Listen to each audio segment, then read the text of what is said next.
রমজান মাস কোনো স্মার্টফোন ব্যবহার করবেন না, নেট কানেকশনের সাথে সংযুক্ত থাকবেন না। যাদের নেটেই কাজ, নির্দিষ্ট সময় কাজের সময় করবেন, এরপরে টোটালি বন্ধ করে দিবেন। বাসার রাউটার বন্ধ করে দিবেন, নির্দিষ্ট সময় চালিয়ে বাকি সময় বন্ধ করে রাখবেন। ডিসিশন নেন, দেখবেন আপনার রমাদানের অন্য 10টা-20টা প্রস্তুতির চাইতে এই একটা প্রস্তুতি আপনার রমাদানকে অনেক বেশি অর্থবহ করে দিবে ইনশাআল্লাহ। দ্বিতীয়ত, রমাদান মাসে আনহেলদি, অস্বাস্থ্যকর এবং আমাদের জন্য ক্ষতিকর এবং অপ্রয়োজনীয় অতিরিক্ত খাবার গ্রহণ করা থেকে রমজানে বিরত থাকে।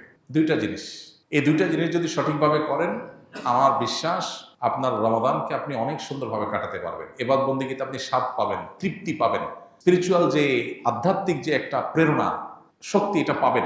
এই যে চোখের জেনা হয়, ডোপামিন সোশ্যাল মিডিয়াতে একটার পর একটা আনন্দ, বেদনা, হাসি, বিভিন্ন ইস্যুগুলো আমাদের মনোযোগকে বিভিন্নভাবে বিক্ষিপ্ত করে ফেলে। এরপর ইবাদতে মনোযোগ হয় না, না তারাবিতে মজা পাই, না রোজাতে, না তাহাজ্জুদে, না দোয়াতে, না তেলাওয়াতে কোনো মজা পাই। এগুলো থেকে আপনার সঠিক সুফলটা পেতে হলে আপনাকে নিয়ন্ত্রণ করতে হবে দুটা জিনিস। অনেক জিনিসের খোলাসা দুটা জিনিসের মধ্যে চলে আসবে। অতিরিক্ত খাদ্য গ্রহণ, অস্বাস্থ্যকর খাদ্য গ্রহণ না করে পরিমিত ভালো খাবার গ্রহণ করেন, স্বাস্থ্য ভালো থাকবে, ভেতর থেকে শক্তি পাবেন।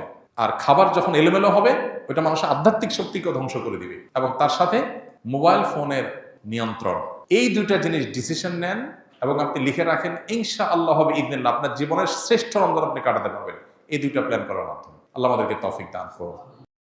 আস-সুন্নাহ ফাউন্ডেশন, উম্মার স্বার্থে সুন্নাহর সাথে।